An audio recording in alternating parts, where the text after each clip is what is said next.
point 4, the conservation of forest and wildlife in India. Okay, point 1, the conservation in background of rapid decline is wildlife population and forestry has become essential. बोला कि जो आज wild life का और forest का जो ख़त्म हो रहा है उसका बताया गया है कि कहीं ना कहीं हम लोग को बैकग्राउंड जानकर उसको कंजर्व करने का, उसको बचाने का हम लोगों को कोशिश करना चाहिए. Okay, point 2, in the 1960 and 1970 conservation demanded a national wildlife protection program. बोला कि 1960 से लेकर 1970 तक जो कंजर्वेशन होता था एक तरीके से डिमांड करता था कि नेशनल लेवल में वाइल्ड लाइफ प्रोटेक्शन प्रोग्राम होना चाहिए. Okay, point 3, the Indian Wildlife Act was implemented in 1972 with various provision for protecting habitats. बोला है कि 1972 में the Indian Wildlife Protection Act जो है वो इम्प्लीमेंट किया गया था. बोला गया कि उसके साथ ही बहुत सारे जो हैबिटेट होते थे उनको प्रोटेक्ट करने के लिए. Okay, point 4, the central government also announced several projects for protecting specific animals which were gravely threatened including the tiger.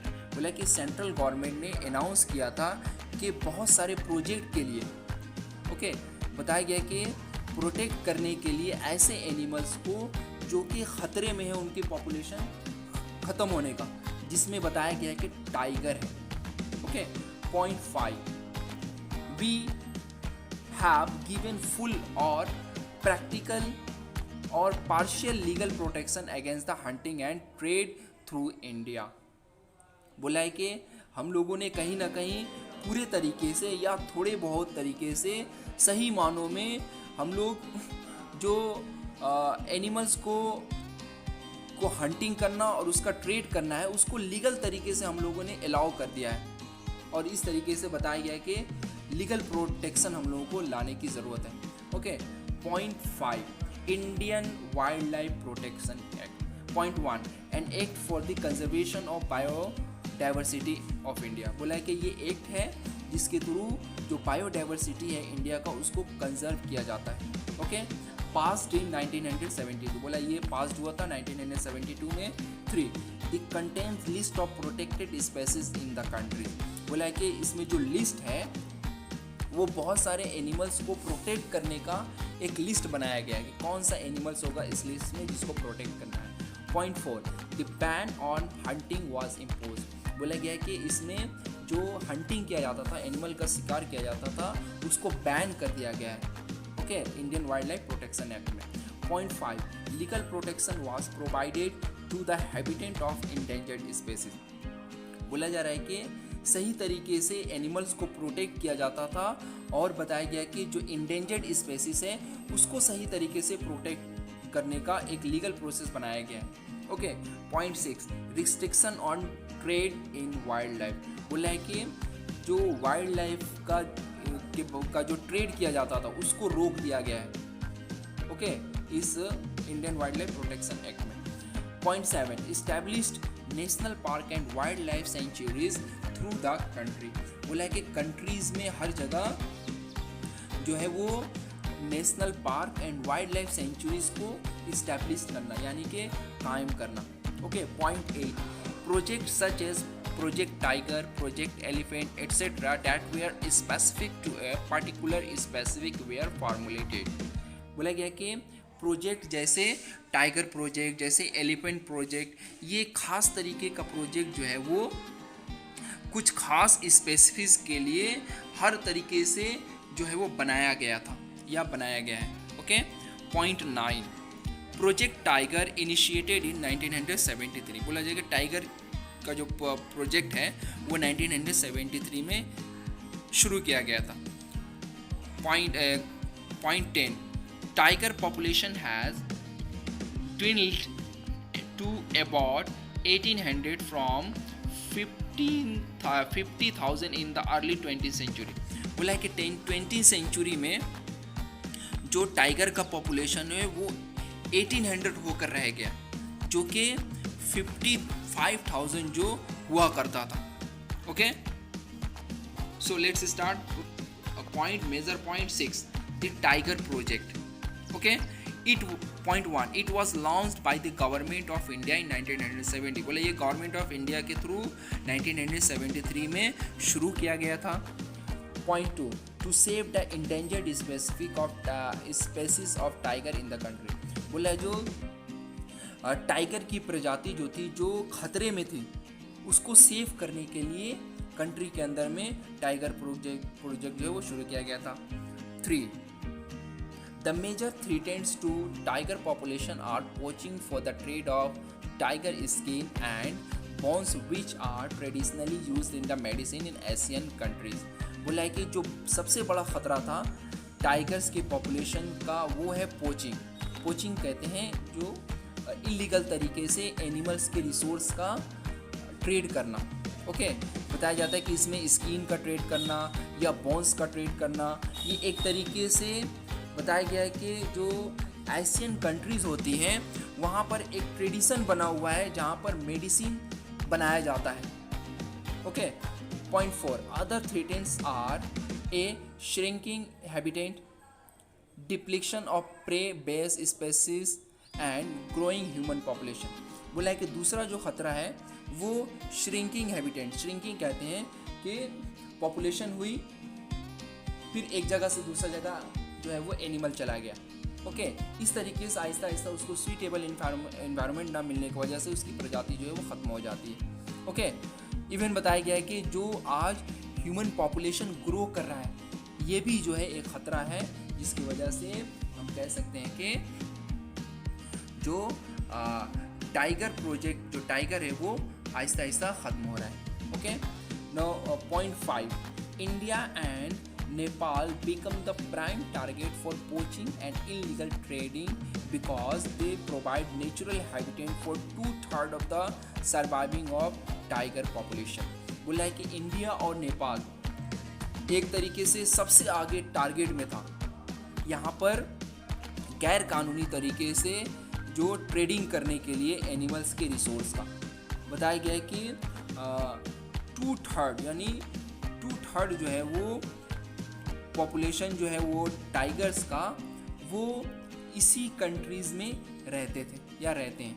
Okay, point 7 major point 7 major tiger reserve of India are. बोला India में जो बहुत सारे reserve centre है tigers का वो ये सब है। Point 1 Corbett national park Uttarakhand में है। Point 2 Bandhavgarh national park Madhya Pradesh में है। 3 Sundarban national park West Bengal में है। 4 Sariska wildlife sanctuary Rajasthan में है। मानस टाइगर रिजर्व आसाम में है। पेरियार टाइगर रिजर्व केरला में है।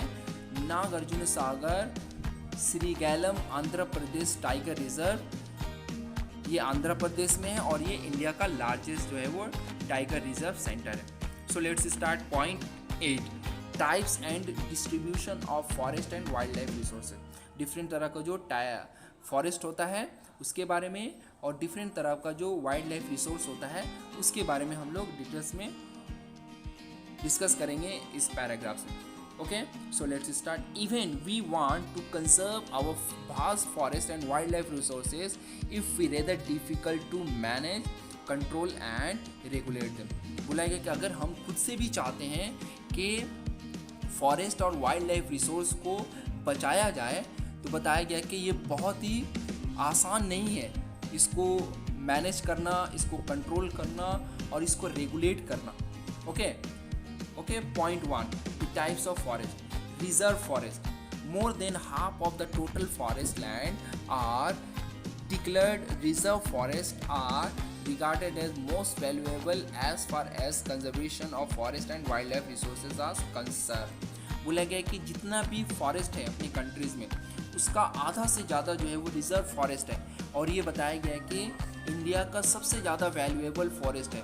जहाँ तक बताया गया कि forest and wild life resource को बचाने का है वो रिजर्व फॉरेस्ट ही है जिसमें सबसे ज़्यादा जो है forest and wild life resource को बचाया जाता है। Okay, point 2, protected forest. Almost 1/3 of the total forest area is protected forest as declared by the forest department. This land is protected from any further depletion. बोला गया है कि protected forest हम कहते हैं जो 1/3 है जितना भी हमारे कंट्रीज़ में फॉरेस्ट है उसका, बताया गया है कि ये एक तरीके से प्रोटेक्टेड फॉरेस्ट है जो कि फॉरेस्ट डिपार्टमेंट के थ्रू जो है वो डिक्लेयर कर दिया गया है। और बताया गया है कि फर्दर जो नेगेटिव फैक्टर है जिसकी वजह से ये डिप्लीटेड होता है, इससे इस लैंड को प्रोटेक्ट किया गया है। Okay, point 3, unclassed forest. This is the third types of the forest. These are other forest wasteland belong to both government and private individual and community. बोला गया कि ये दूसरे तरीके का फॉरेस्ट या एक तरीके से वेस्ट लैंड है जो कि बताया गया है कि इसमें गवर्नमेंट का भी होता है और प्राइवेट इंडिविजुअल या कम्युनिटी का भी होता है। Okay, so let's start the other point 9, community and conservation. We often ignore that in India forest are also home to the traditional communities.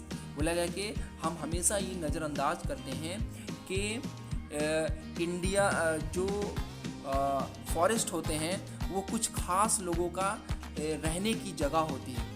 Okay, point 2, in some areas of India local communities are struggling to conserve this habitat along with government officials recognizing that only this will secure their own long term livelihood।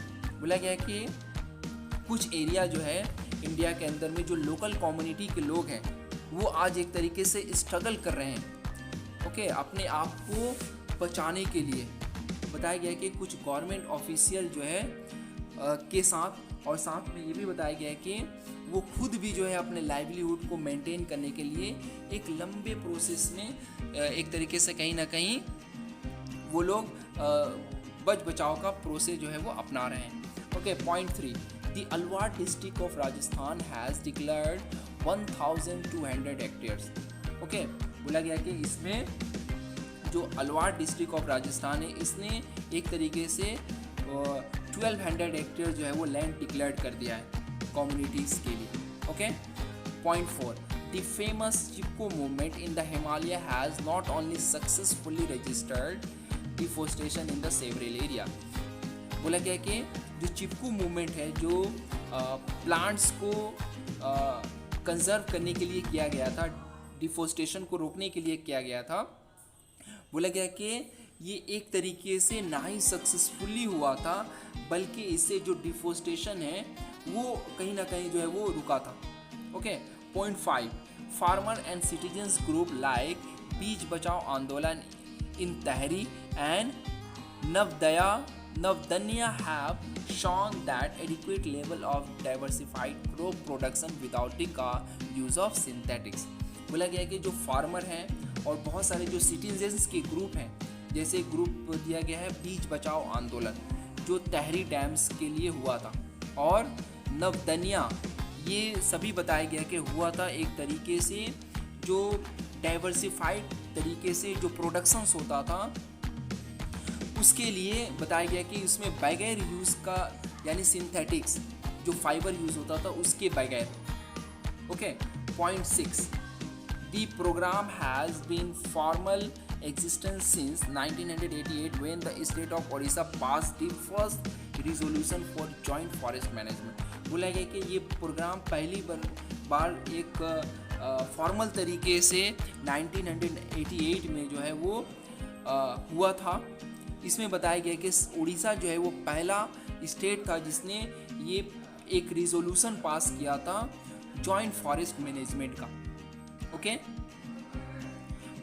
Point 10, Chipko movement started in 1970 इन गढ़वाल इन उत्तराखंड। बोला चिपको movement जो पहली बार 1970 में शुरू हुआ था और ये गढ़वाल जो है डिस्ट्रिक्ट उत्तराखंड में शुरू हुआ था। 2, trees were prevent from being cut by forming a human circle around them। बोला गया कि ट्रीज को काटने से रोका गया था और बताया गया कि एक ह्यूमन का सर्किल बना दिया जाता था ट्रीज के आसपास। Okay, point 3, it spread across the country. बोला गया कि ये प्रोसेस जो है पूरे कंट्रीज में फैल गया था। Okay, now point 11, Beej Bachao Andolan started in 1980 in Tehri region of Uttarakhand. बोला गया कि 1980 में ये शुरू हुआ था तहरी रीजन में उत्तराखंड का। Okay, 2, lead by the farmer and social activist Vijay Jardhari. बोला गया कि इसको लीड किए थे एक फार्मर और सोशल एक्टिविस्ट जिसका नाम था Vijay Jardhari. Okay, point 3, started in 1988 by government of India. बोला गया कि 1988 में गवर्नमेंट ऑफ इंडिया ने इसको स्टार्ट किया था। 4, फर्स्ट लॉन्च इन ओडिशा। इसको पहले जो है वो लॉन्च किया गया था ओडिशा में। Okay, point 5, involve local community for conserving wild life and restoring degraded forest. बोला गया कि इसमें बहुत सारे लोकल पीपल्स को इन्वॉल्व किया गया था वाइल्ड लाइफ को कंजर्व करने के लिए और जो डिग्रेडेड फॉरेस्ट था उसको रीस्टोर करने के लिए। Okay, now we are starting major point 12, joint forest management. Point 1, it is launch by the various state government. बोला कि इसको लॉन्च किया गया था बहुत सारे स्टेट गवर्नमेंट्स ने मिलकर। Okay, point 2, it is in this program village communities are entrusted with the protection and management of the nearby forest।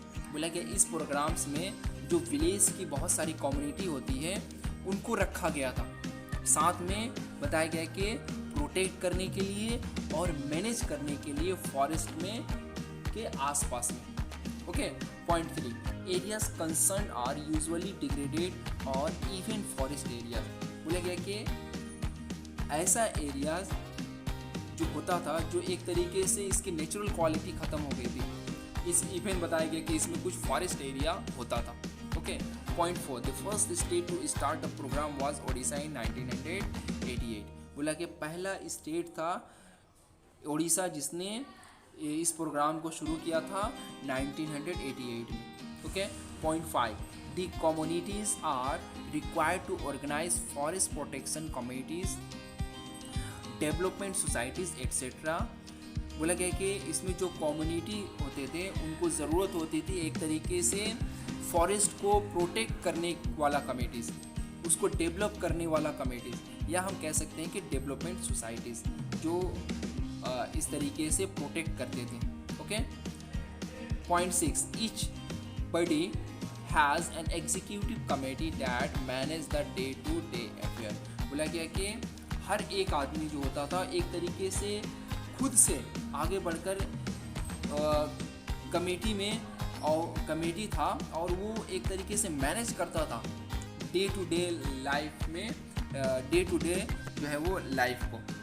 Okay, now with these points we have come to an end this chapter. Hopefully you have got all the points. If you will feel any kinds of problem, then comments me in comment sections. Obviously I will give the answer. If you have not subscribed my channel, please subscribe for latest videos, not only for the geography chapter but all the chapters in SST. Okay, so like, share and comments and subscribe yourself. Thank you.